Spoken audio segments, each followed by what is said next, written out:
পয়গম্বর ঈসা নবীর ঘটনা শুনেছি, অথবা কোন আরেকজন নবী খাদেম নিয়ে সফরে যাচ্ছেন, কিছু দূর যাওয়ার পরে ক্লান্ত হয়ে গেলেন। ক্লান্ত হওয়ার পর খাদেমের বলে বিশ্রাম নেই। বিশ্রাম নেওয়ার পরে 3টা রুটি নিয়েছিলেন সফরে, ক্লান্তি দূর করার জন্য, ক্ষুধা নিবারণের জন্য। ঘুম থেকে উঠে 2 জনে 2টো রুটি খাইলেন। খাদেম বাকি রুটি রেখে দাও ব্যাগে, আবার ক্ষুধা লাগবে, ওই সময় খেয়ে নিবে। আবার সফর শুরু করলেন, আবার এক জায়গায় যাত্রা বিরতি করলেন, বিশ্রাম নিলেন।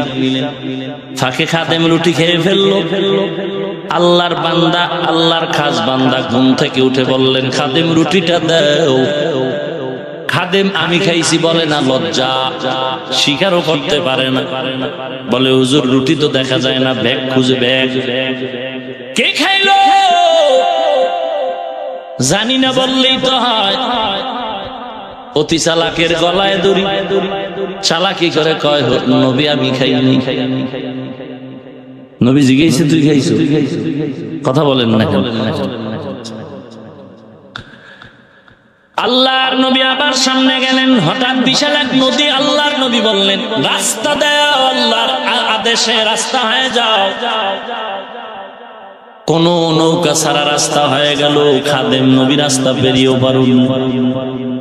খাদেম নদী পার হইছো কি দিয়া? নৌকা বলেন, রাস্তা বলেন। পেছনে তাকায় দেখ আছে নিকট নাই।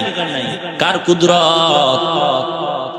ওই আল্লাহর মোহাব্বত নিয়ে সত্য বল রুটিকে খাইছে, বা আমি খাই নাই। লোভে পাপ।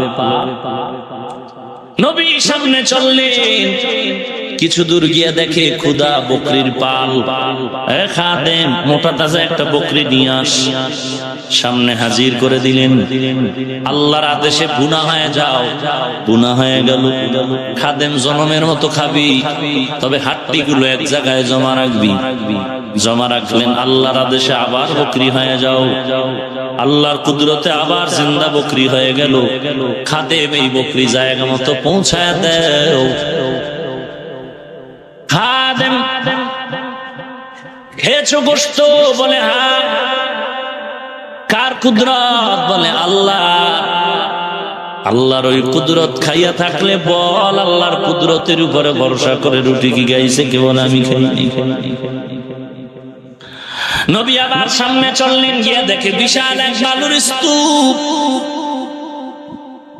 নবী বললেন, আল্লাহর আদেশে স্মরণ হয়ে যাও। স্মরণ হয়ে গেল। নবী 3টা ভাগ করলেন। খাদেমের এক ভাগ দিলেন নিজের জন্য, স্বর্ণের এক ভাগ, আর এক ভাগ আলাদা। খাদেমের চান্দি গরম, মানুষ 2 জন ভাগ 3টা কেন? বলবে বলবে ভয় পায়। লোভানক দৃষ্টি আর সামলাইতে না পেরে বলে, নবী ওই ভাগ কার? নবী কয় যে রুটি খাইছে তার জন্য রাখছে। খাদেম কয় বেদবি ক্ষমা চাই, আমি খেয়েছি। আল্লাহর বান্দা বলেন, লোভের দৃষ্টিতে তুই কথা গোপন করেছো। আমার স্বর্ণ লাগবে না, ওটাও নেই, তুই আমার বাঘটাও নিয়ে চলে যা।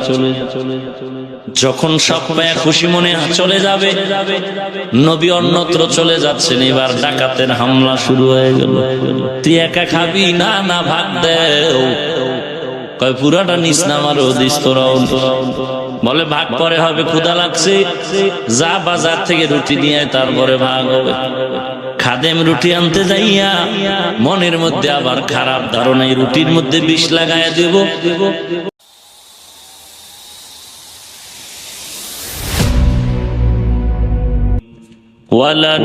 وَلَنَبْلُوَنَّكُمْ بِشَيْءٍ مِّنَ الْخَوْفِ وَالْجُوعِ وَنَقْصٍ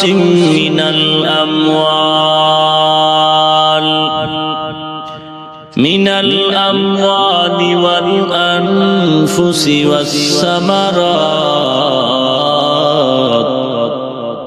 وَبَشِّرِ الصَّابِرِينَ.